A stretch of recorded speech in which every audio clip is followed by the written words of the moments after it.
নমস্কার বন্ধুরা, আমি আবিরা মেনু কার্ডে আপনাদের স্বাগত। আজ আমি বানাবো গেড়ি চচ্চড়ি। এটা বানাতে যেয়ে আমাকে যে কতবার কি হ্যাপা পূরণ করতে হয়েছে সেটাই আজ আপনাদের সঙ্গে গল্প করব। আগে আমি উনানটা জ্বেলে নিই, সরি ইন্ডাকশনটা। এরপর এই যে দেখুন গেড়ি নিয়েছি, এটা বাজার থেকে কিনে আনা। এটা কিভাবে নিয়ে এলাম আর কিভাবে ছাড়ালাম, ধুলাম, পরিষ্কার করলাম সেটা দেখে নিন। এরপর এটাকে পরিষ্কার করতে হবে। কিভাবে পরিষ্কার করতে হবে? এতে গরম জল দিয়ে দেব। এটা ফুটন্ত গরম নয়, আবার একবারে খুব ঠান্ডাও নয়, কাজ করতে পারবে না এরকম গরম। দেওয়ার পরে এটা একটু হড়হড়ে ভাব থাকে, সেই জন্য গরম জলটা দিলে কাজ করতে সুবিধা হবে। দেওয়ার পরে এই যে পিছনের খোসাটা এটা তুলে নিতে হবে। যা পড়ে গেল, এই পিছনের খোসাটা এরকম ভাবে পরিষ্কার করে তুলে নেব, চাকতিটা নিয়ে ফেলে দেব। আর এপাশের এই যে হলদি অংশটা, এর থেকে এই নোংরাটা বেরিয়ে আসবে। এই যে নোংরাটা বেরিয়ে এলো পুরো, এটাও ফেলে দেবো। দিয়ে নেব শুধু এই অংশটা, নিয়ে রেখে দেবো। এটা খাওয়া যাবে। এরকম ভালোভাবে অনেকক্ষণ ধুয়ে নিতে হবে, 10-15 মিনিট করে, যাতে কোনো হড়হড়ে ভাব না থাকে। এই দেখুন আর কোনো হড়হড়ে ভাব নেই, পরিষ্কার হয়ে গেছে। এই দেখুন আর কোনো হড়হড়ে ভাব নেই, পুরো ঝরঝরে হয়ে গেছে। এরকম ভাবে ধুয়ে নিতে হবে। এরপর এটা দিয়ে দিলাম কিছুটা লবণ, আর দিলাম একটুখানি হলুদ গুঁড়ো।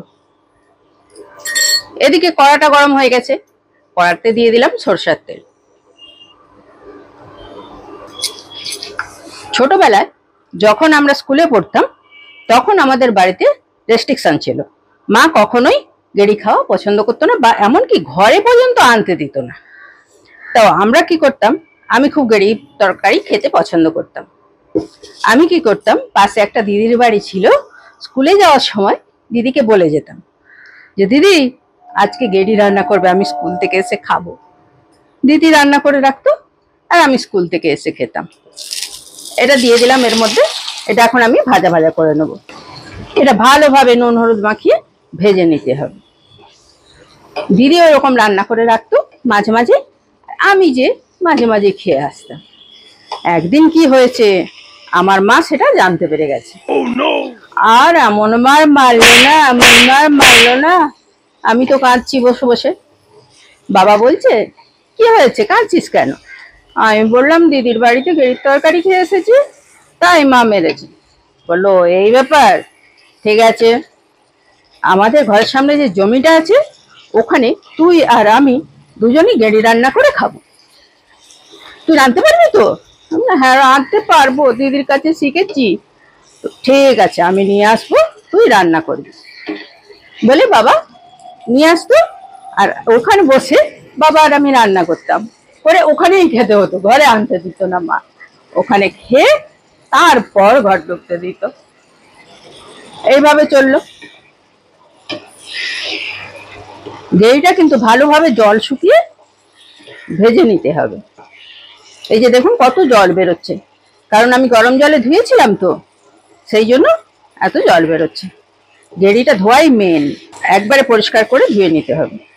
এটা ভালোভাবে ভেজে তুলে নেব। এরপর কি হলো, এরপর বিয়ে হয়ে তো শ্বশুর বাড়ি চলে গেলাম।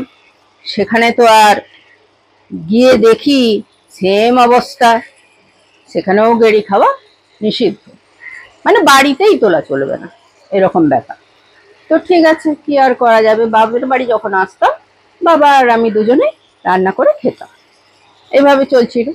একদিন আমার ছেলের খুব শরীর খারাপ হয়, ডাক্তারবাবুকে দেখাতে যায়। তখন ডাক্তারবাবু বলেন যে গেড়ির জুস করে খাওয়াবে।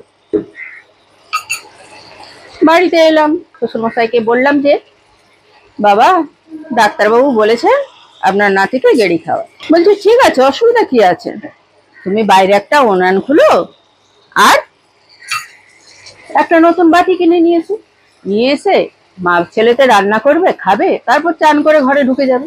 আমার কোনো আপত্তি নেই, মানে বুঝছেন ব্যাপারটা, বোঝেন।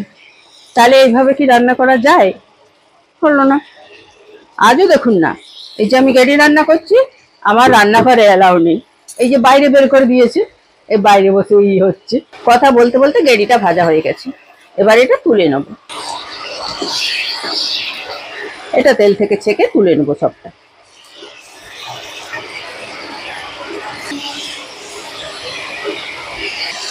এই যে গেড়ি ভাজার পরে তুলে নিলাম, এই যে তেলটা রয়ে গেছে, এর মধ্যেই দিয়ে দেবো গোটা গরম মশলা, তেজপাতা, গোটা জিরা, 3টে লবঙ্গ, 2টো ছোট এলাচ, 1 টুকরো দারচিনি আর একটু বড় এলাচ, সব দিয়ে তারপর এটাকে একটুখানি ভেজে নেব। নিয়ে এর মধ্যে দিয়ে দেবো কুচিয়ে নেওয়া পেঁয়াজ, দিয়ে পেঁয়াজটা একটু ভাজা ভাজা করব। পেঁয়াজের সঙ্গেই দিয়ে দেবো কুচিয়ে নেওয়া টমেটোটা।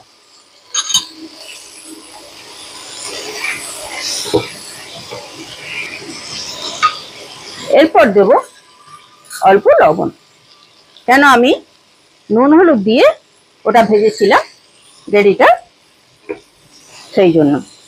আর এখানে যদি লবণটা না দিতাম তাহলে টমেটোটা গলতো না। দিয়ে একবার চাপা দিয়ে দেবো যাতে টমেটোটা একটু গলে যায়। আপনারা যদি আমার জীবনের এরকম ছোট ছোট গল্প শুনতে চান এবং আমার রান্না যদি আপনাদের ভালো লাগে, তবে আমার চ্যানেলটিকে সাবস্ক্রাইব করে এবং লাইক করে আমার পাশে থাকবেন। আর কমেন্ট করে জানাবেন আপনারা আরো কি কি জানতে চান, বা আমি আর কিভাবে বানালে আপনাদের ভালো লাগবে, অবশ্যই জানাবেন কিন্তু। ঠিক আছে, ঢাকাটা তুলে নিলাম, নিয়ে এটা একটু ভেজে নিলাম। ইন্ডাকশনটা একটু কমিয়ে নিচ্ছি, কারণ ধরে যাচ্ছে এটা কষাতে যে, তাই।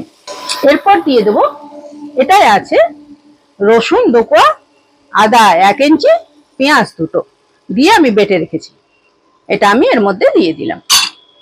দিয়ে আবার বাড়িয়ে দিলাম, কারণ এটা জল ছাড়বে।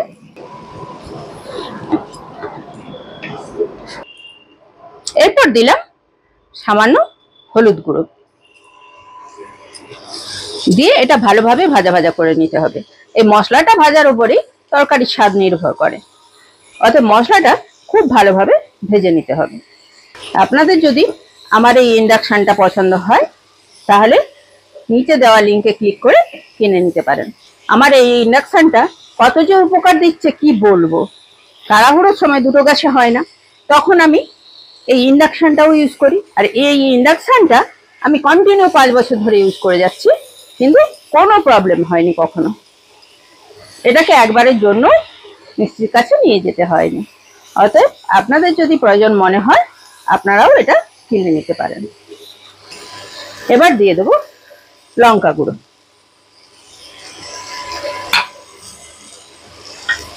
দিয়ে আবার একটু নাড়িয়ে নেব।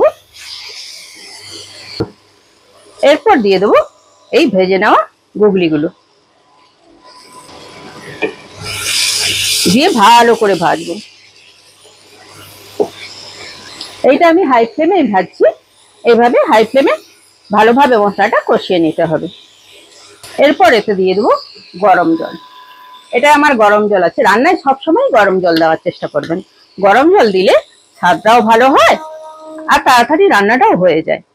তাই আমি সবসময় রান্নায় গরম জল দেওয়ার চেষ্টা করি।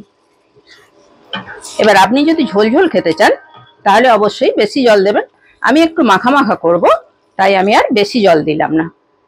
মাখা মাখা করব বলে এই অল্প পরিমাণ জল দিয়ে এটা চাপা দিয়ে দেব। দেখুন আমি গরম জল দেওয়ার জন্য জলটা দেওয়ার সঙ্গে সঙ্গে কেমন ফুটতে শুরু করেছে।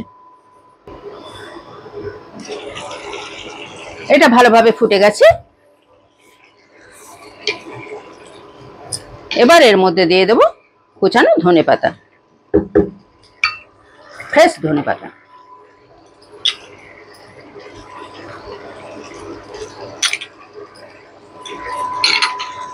আর দেব গরম মশলা গুঁড়ো।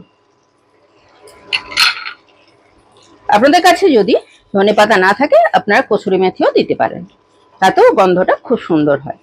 এখন শীতের সময় আমার কাছে ফ্রেশ ধনেপাতা আছে, তাই আমি ধনেপাতা দিলাম। দিয়ে আবার ঢাকা দিয়ে 2 মিনিট রেখে দেব। এরপর দেব সামান্য মিষ্টি। এই মিষ্টিটা কারো যদি সুগার থাকে সে স্কিপ করে যেতে পারেন, তাতেও খারাপ লাগবে না। আর একটুখানি মিষ্টি রান্নায় দিলে রান্নার স্বাদটা ব্যালেন্স হয়, তাতে খেতে বেশ ভালো লাগে। সেই জন্য আমি সব রান্নায় সামান্য চিনি দেওয়ার চেষ্টা করি। তবে কারো শারীরিক প্রবলেম থাকলে তো কিছু করার নেই, তাই। এবার দেখুন কত সুন্দর হয়েছে, এটা আমার একদম রেডি হয়ে গেছে। এবং দেখুন কত সুন্দর হয়েছে, রংটাও কত সুন্দর হয়েছে। দেখুন এবার আমি ইন্ডাকশনটা নিভিয়ে দেব আর আপনাদের টেস্ট করে বলবো কেমন হয়েছে। এরপর আপনারা টেবিলে সুন্দর করে সাজিয়ে দিলে উপরে একটা ধনেপাতা দিয়ে কেউ বুঝতেই পারবে না এটা কিসের তরকারি, চেটেপুটে খেয়ে নেবে। কিন্তু আগে এরকম নাক তোলে সবাই।